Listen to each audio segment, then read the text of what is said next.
Dear students अस्सलाम वालेकुम। आज हम Sindh text book board class first year chapter 3 से second last and last topic discuss करेंगे, बॉन्ड लेंथ। ये भी केमिकल बिहेवियर, केमिकल प्रॉपर्टीज़ में एक बहुत इंपॉर्टेंट रोल प्ले करता है बॉन्ड लेंथ। और बॉन्ड लेंथ जो है, जब एटम्स कंबाइन होकर मॉलिक्यूल बनाते हैं तो उनकी म्यूचुअल शेयरिंग ऑफ इलेक्ट्रॉन से जो है वो एटम जो है उनमें एक डिस्टेंस जो है वो मेंटेन होता है, ताकि वो उनकी अट्रैक्टिव और रिपल्सिव फोर्सेस को जो है वो मेंटेन रख सके। तो the distance between the nuclei of two bonded atom in a molecule, तो वो डिस्टेंस जो बॉन्डेड न्यूक्लियाई के बीच में हो, उन मॉलिक्यूल को स्टेबल रखने के लिए, तो उनकी अट्रैक्टिव और रिपल्सिव फोर्सेस जो हैं उनको मेंटेन रख सके, तो वो डिस्टेंस जो है वो is known as bond length.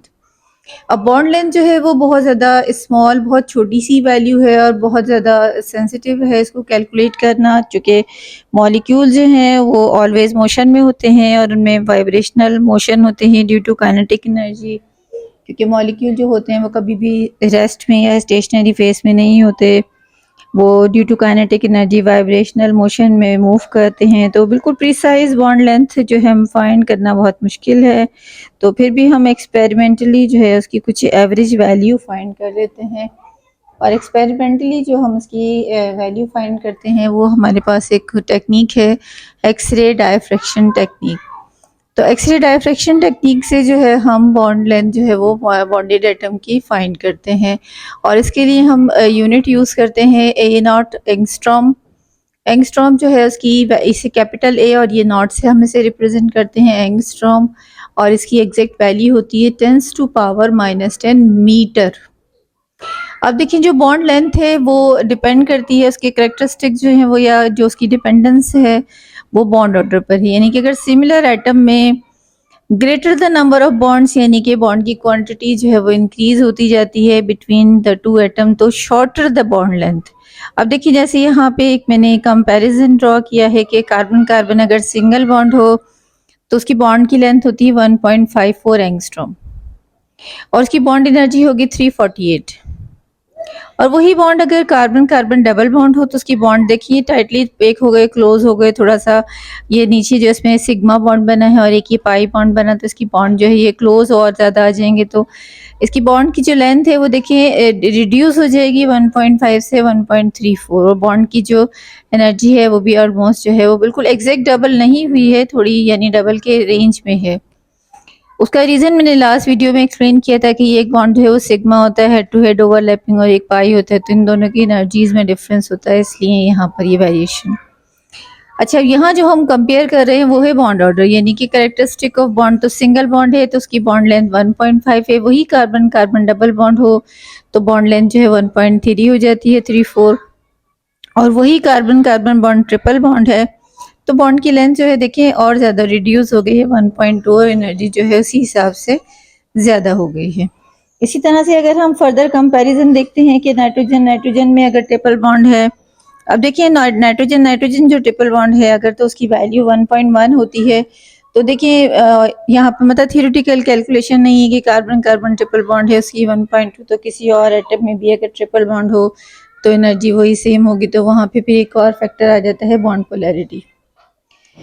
Bond length between different atom जो है हायर होती है और bond length depend upon the polarity. अब यहाँ पे देखिए और फैक्टर्स भी आते हैं कि एटॉमिक साइज, और अब देखिए जैसे हाइड्रोजन जो है वो बहुत स्मॉलेस्ट एलिमेंट है और सिमिलर एटम में जो है यहाँ बॉन्ड है तो उसकी बॉन्ड लेंथ जो है 0.73, ये 1 है, बिल्कुल न्यूक्लियस के क्लोज हैं टाइटली।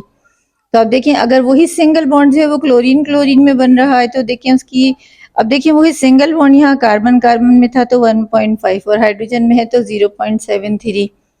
अब देखिए बॉन्ड वेरिएशन जो है एटॉमिक नंबर पे भी है कि यहाँ पर जो है इसका नंबर 1 था, ये कार्बन का 6 है। अब देखिए क्लोरीन का जो एटॉमिक नंबर है वो 17 है, तो यहाँ देखिए इसकी बॉन्ड की लेंथ जो है वो इससे ज़्यादा है 1.99। और इसी तरह से अब सिमिलर नहीं है, डिफरेंट है, तो बॉन्ड की जो एनर्जी जो है वो इनसे जो है वो थोड़ी हायर, या यानी नॉर्मल जो सिमिलर एटम है उससे थोड़ी जो है वो हायर होगी। इसी तरह से जो एटॉमिक साइज या जो पोलैरिटी है और बॉन्ड ऑर्डर जो है ये वो फैक्टर्स हैं जो बॉन्ड की लेंथ पर अफेक्ट करते हैं। सेकंड कैरेक्टर है आपका ionic character of covalent bond. जी, ionic character of covalent bond को डिस्कस कर लेते हैं कि देखें जैसे when two different atom having different electronegativity unite through covalent bond. अब कोई ऐसे दो एटम हैं जिनके बीच में बॉन्ड है और वो दोनों जो है उनमें इलेक्ट्रोनेगेटिविटी का डिफरेंस जो है वो थोड़ा ज़्यादा है। अब जैसे यहाँ पे मैंने एग्जांपल लिखी है हाइड्रोक्लोरिक एसिड। अब हाइड्रोजन जो है उसकी इलेक्ट्रोनेगेटिविटी है 2.1 और क्लोरीन की इलेक्ट्रोनेगेटिविटी है 3। तो इसमें देखिए दोनों में जो है वो इलेक्ट्रोनेगेटिविटी का डिफरेंस जो है वो 0.9 समथिंग जो है वो यहाँ पर आ रहा है। ये देखिए ये लिखा हुआ हाइड्रोक्लोरिक एसिड 0.9। तो अब ये जो दोनों एटम हैं जो कि बॉन्ड बना रहे हैं आपस में कोवैलेंट बॉन्ड बना रहे हैं और इनमें इलेक्ट्रोनेगेटिविटी का डिफरेंस जो है वो थोड़ा ज़्यादा है। तो ऐसा क्या होता है कि इसमें जो है वो जो लेस इलेक्ट्रोनेगेटिव एटम है जैसे हाइड्रोजन इसकी इलेक्ट्रोनेगेटिविटी कम है 2.1 उस पर जो है वो पार्शली पॉजिटिव चार्ज आ जाता है due to deficiency of electron cloud. और जो मोर इलेक्ट्रोनेगेटिव एटम है यहाँ पर देखें जैसे ये क्लोरीन है इसकी इलेक्ट्रोनेगेटिविटी ज़्यादा है 3।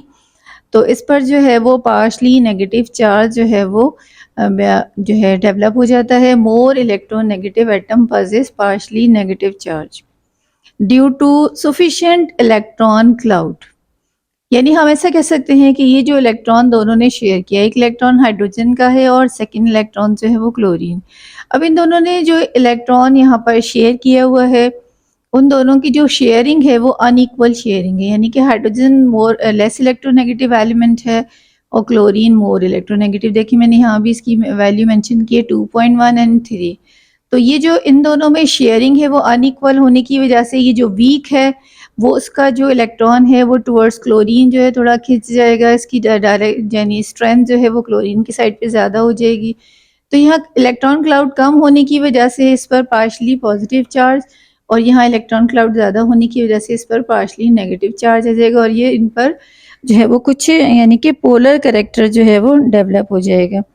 वो मॉलिक्यूल जो जिन पे पोलर करेक्टर डेवलप हो जाता है उनको हम आयनिक करेक्टर ऑफ कोवैलेंट बॉन्ड से जो है वो रिप्रेजेंट करते हैं। आयनिक करेक्टर ऑफ कोवैलेंट बॉन्ड जो है वो देखें डिपेंड करता है इलेक्ट्रोनेगेटिविटी और उनकी डिफरेंस पर difference of electronegativity and electronegativity की वैल्यू अगर बहुत ज़्यादा है और उनमें जो है जो बॉन्डेड एटम है उन दोनों में जो है वो डिफरेंस बहुत ज़्यादा है तो मोर पोलर जो है वो कोवैलेंट बॉन्ड होगा। स्ट्रेंथ ऑफ पोलर बॉन्ड पर जो है इसकी जो है अनेक करेक्टर जो है वो डिपेंड करता है। डिफरेंस ऑफ इलेक्ट्रोनेगेटिविटी जैसे यहाँ पर गिवन है और साइज ऑफ एटम भी और बॉन्ड लेंथ जो है वो भी एक इम्पॉर्टेंट रोल प्ले करते हैं। देखें साइज ऑफ एटम जो है अब यहाँ देखें फ्लोरीन जो है इसका साइज छोटा होता है फ्लोरीन क्लोरीन ब्रोमीन आयोडीन। अब फ्लोरीन जो है वो स्मॉलेस्ट अपने ग्रुप में एलिमेंट है यानी इसका 9 नंबर है 17 35 तो यहाँ देखें 38 35। तो अब ये देखें ये इसका साइज बहुत छोटा है तो इन दोनों में इलेक्ट्रोनेगेटिविटी का डिफरेंस है 1.9। अब देखें इसका साइज थोड़ा बड़ा हो गया है एज कम्पेयर टू फ्लोरीन तो डिफरेंस जो है वो 0.9 और ब्रोमीन है तो 0.7 और देखिए आयोडीन तक आते आते वही सेम बॉन्ड जो हैलोजन का है उसका इलेक्ट्रोनेगेटिविटी डिफरेंस जो है वो देखिए 1.9 से 0.3 पर आ गया। तो साइज ऑफ एटम जो है वो भी जो है इस पर बहुत ज़्यादा अफेक्ट करता है और साइज जैसे जैसे जैसे बड़ा होते जाता है बॉन्ड की लेंथ उतनी जो है वो ग्रेटर होती जाती है। बॉन्ड लेंथ जितनी ज़्यादा होती है उसमें अट्रैक्शन जो है उतनी कम होती जाती है। जितना बॉन्ड क्लोज होता है शॉर्टर होता है उतनी ही स्ट्रेंथ जो है उसमें ज़्यादा होती है। तो अब देखिए यहाँ एक एग्जांपल ये भी कि जो अगर बॉन्ड सिमिलर एटम में है तो उसमें इलेक्ट्रोनेगेटिविटी का डिफरेंस जो है वो 0 है तो उसका आयनिक करेक्टर भी 0 होगा। अब जितना ज़्यादा इलेक्ट्रोनेगेटिविटी का डिफरेंस होगा उसकी आयनिक करेक्टर की परसेंटेज इतनी ही ज़्यादा होगी। जैसे 1.9 जो है एक हाईएस्ट अमाउंट है तो ये देखें 43 है। ये 1.4 जो है अगर डिफरेंस इलेक्ट्रोनेगेटिविटी का तो ये 39। इसी तरह से देखें 0.9 17%, 0.7 जो है 12% यानी इसी वैल्यू के हिसाब से जो है वो इसका आयनिक करेक्टर जो है वो चेंज होता जाता है।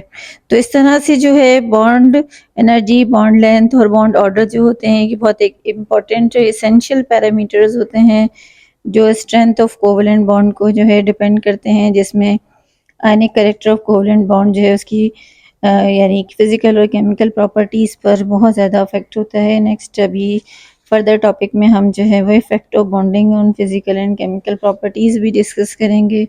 बीच में एक छोटा सा टॉपिक है डायपोल मोमेंट। तो ये जो वीडियो मैंने बनाई है आपके लिए तो बिल्कुल पेज वाइज टॉपिक के हिसाब से है, यानी कि कोर्स में कोई भी टॉपिक जो है वो मैंने स्किप नहीं किया है, छोटा हो या बड़ा हो अनइम्पॉर्टेंट है तो कोर्स में सभी हैं।